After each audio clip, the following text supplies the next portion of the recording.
All right. Thank you so much for tuning in. This is a Common Role podcast. I am your humble narrator. My name is Danny, and I'm hoping you guys have been, happy and safe. Hopefully, every one of you and your loved ones are fucking happy and doing well and navigating through this fucking crazy fucking world that's out there, I myself, not that you give a shit, but I'll fucking tell you anyway because it's my fucking podcast. I myself just got my booster shot on last week. And man, I tell you what, I don't know what they put in this thing, but it fucking knocked me the fuck down for 2 days straight. And just a couple of days ago, I just started to feel really good, starting to feel like at 100%. I've been just, crazy. The first 2 shots didn't do anything for me. After the second one, the only thing I felt was maybe somebody punched me in the arm really hard and maybe I was slightly hungover, but nothing to the point where I was just, incapacitated for a while. This booster shot was crazy. And you know what? I think it's the bad vibe from the young lady that stuck me. So again, I want to tell you guys that, as much shit talking that I do for fucking Walmart, and I've done it in the past, I have to really give it to them as far as how efficient they are with the vaccine process. I couldn't be happier of how they do it, and it's just boom, boom, boom, boom, boom. In this particular day to get my booster shot, there were maybe 10 people in front of me, and from the beginning that I got there till I left, maybe 20 minutes, if that, I think. And I think one of the reasons is because of this young lady. Now, I'm sitting there, and I'm waiting for my turn, and this girl is, running through everyone, and it's finally my turn. I get in there, and I'm like, man, you guys are really running and then she cuts me off. I was going to say, you really got a great assembly line running here. She cuts me off. I don't get to finish my sentence. She goes, so is this the arm you want me to vaccinate? And I'm like, wow, how rude. And I wasn't trying to flirt with her or hit on her in any way. I was just, making small talk while she fucking stuck me with the syringe. I was going to be in there with less than 30 seconds. But she cut me off and maybe like, God damn, that's a bad vibe, but whatever. She fucking hit me and she saw, here it is. And she filled out my little vaccination card and fucking kicked me out the fucking room. I'm like, all right, cool, whatever. So I think my point is, I think she gave me a little bit of mad mojo and it put me down. What have you. Again, anyway. Now, let's just get right into this. Let's make it, I'm trying to make it short and sweet, just so that you guys can go on your merry way.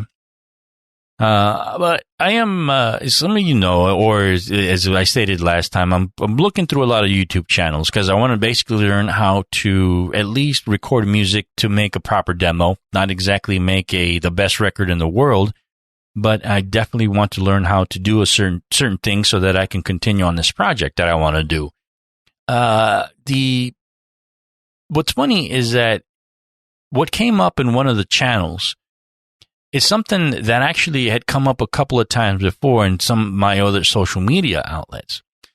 And I think I wanted to start 2022 with a gentle reminder, if you will, to any and all upcoming artists and creative types as you start to navigate your world through exposure, as far as you start to navigate your world through people that are now, maybe you are at a point right now where you want to charge rate or you have a fee for your services. There's a lot of going around of this, hey man, you should work with me for free because I'm going to be big one day and you will have the honor of working me you would have the honor to have worked with me, and that's going to get you a lot of jobs and exposure. I'm not sure how knew you guys into that, but that's a conversation, unfortunately, that you're going to have with a lot of people as you go further into your artistic adventure, if you will. What I wanted to tell you guys and remind you of is that I've been doing this since 2004. All right. Again, this is the long game. I'm still here. I'm still talking about creative. I'm still making, well, I haven't really had a big major project in photography for the last 2 years, but that's not really all my fault. You know, a lot of bullshit's happening out there, right? And you guys are in the same boat where you guys output in your creative projects wasn't what it once was a few years ago. But again, I'm still creating. I'm still here. I'm still doing my thing, and hopefully, knock on wood, there's not too much shit talking about my vibe or my business practices out there, because I'm not sitting here trying to fuck people over. I think that what I want to say is this, that again, this is the long game, and you need to treat others as equals and with respect in this fucking game. All right. And don't stop me if you've heard this one before. The conversation I've had, I've shot a lot of musicians, right? And this particular studio where a few musicians were recording back in the day was run by this engineer guy who's recorded a bunch of other stuff too. I'm not going to say any names because that's not cool.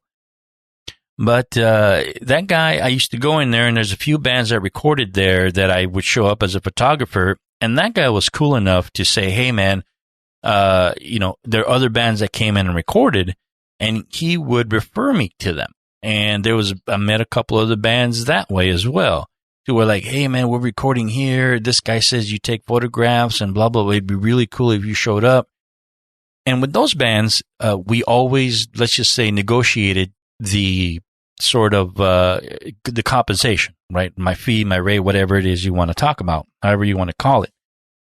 The issue is that, those aren't bands that I follow, okay? And I think this is important to say. Those bands I would normally would not have photographed on my own. These are cats that played a different style of music that I didn't really follow, but yet I showed up. We did a great job as far as them being the subject, me doing, and it was great atmosphere. They compensated me. I handed over the photographs. And everybody went on their merry way, to the point where a couple of those bands called me back for different projects. Again, everyone was being cool. Now, in this particular situation, though, the guy who ran the studio was going out with this young lady who was also recording an album. And she ended up hitting me up too. But she gave me what's probably the most dramatic and worst conversation of this whole work with me because I'm doing you a favor conversation. But then she threw the thing where and the producer's going to throw even more work your way because he works with all these bands. So there's that. Otherwise, basically, in so many words, telling me if you don't do that, he's not going to throw any more work your way.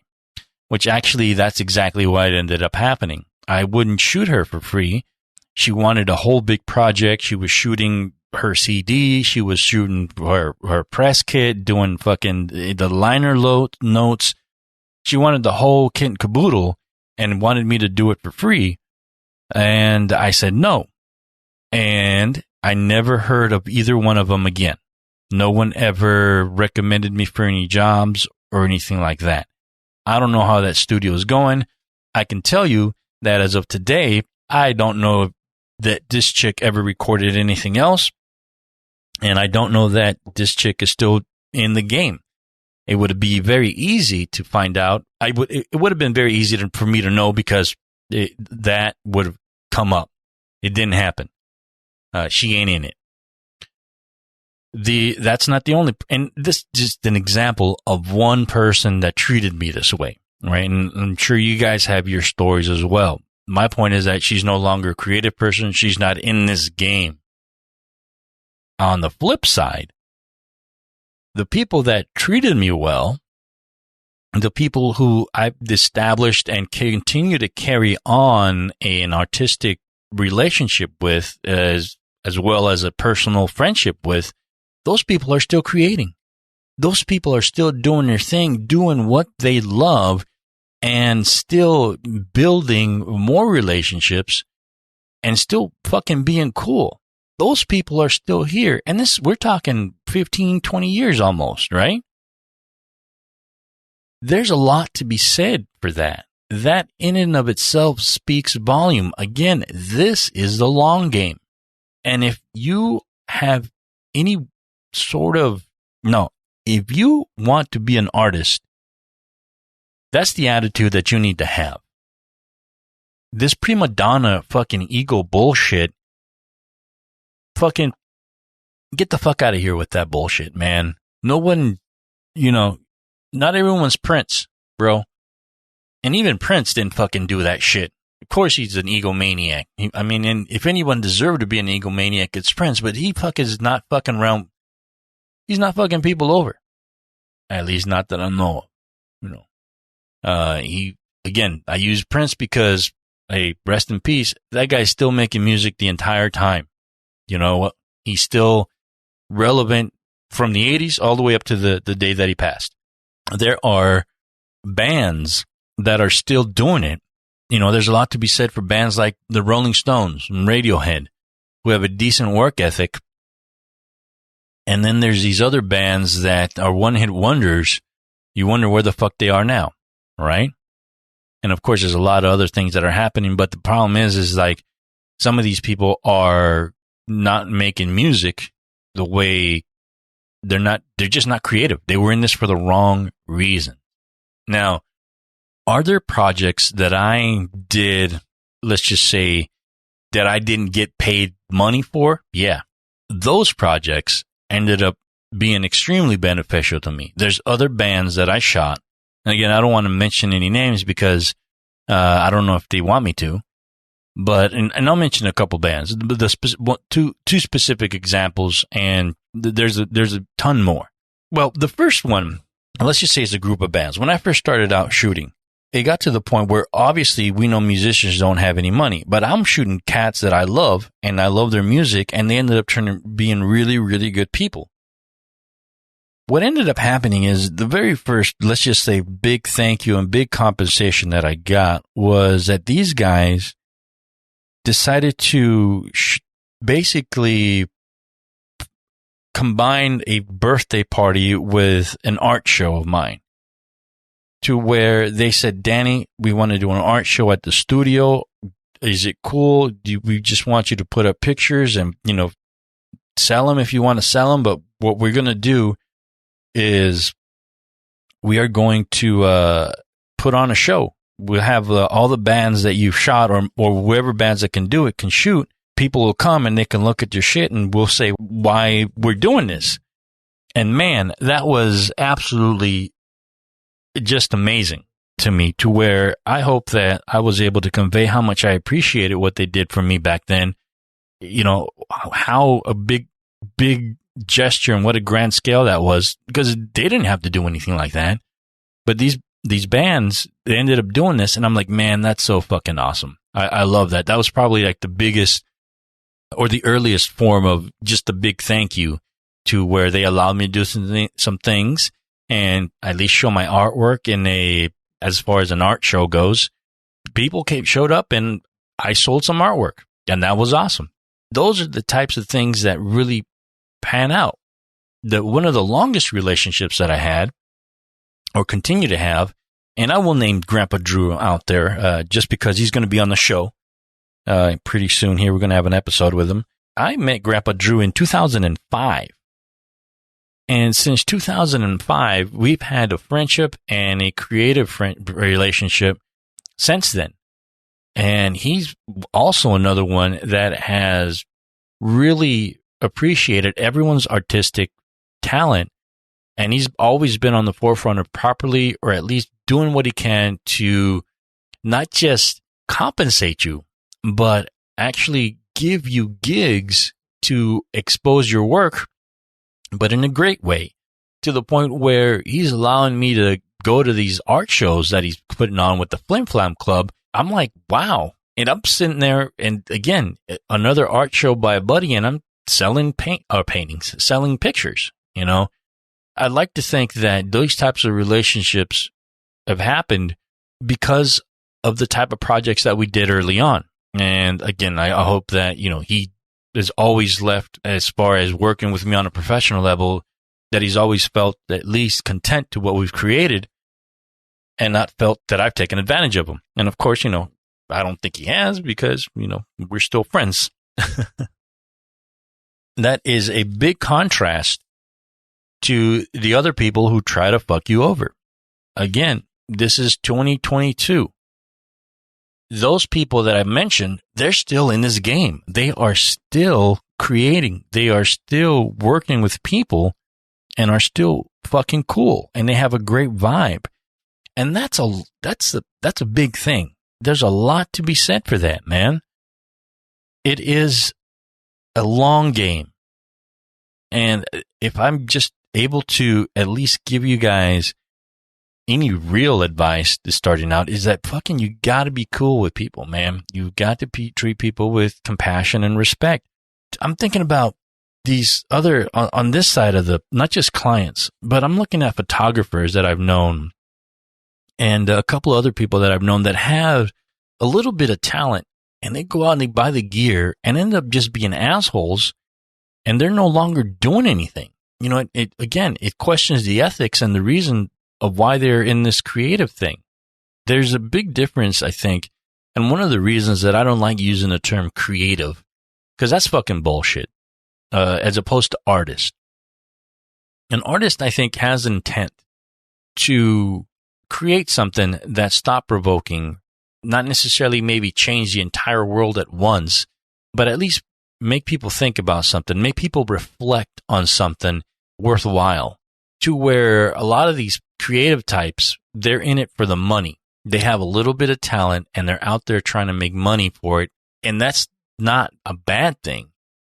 But when you start doing that at the expense of your morality and your ethics, then you need to start questioning what you're doing this for. And you start to notice more and more that those people aren't around by the time you're running your marathon. Those people never finish. They're back there. At the end of the day, is it that big a deal? Did they make their money and run? Did they get as much out of it? Great, whatever. I think it is a big deal to those of us who continue to go out there and create, to continue to want to make something worthwhile, and to continue to try to make the world a little better, especially during these times where everyone is fucking trying to just get out of this, you know. It's just something to remind people of, that even in 2022, there's fucking sharks out there that are not cool.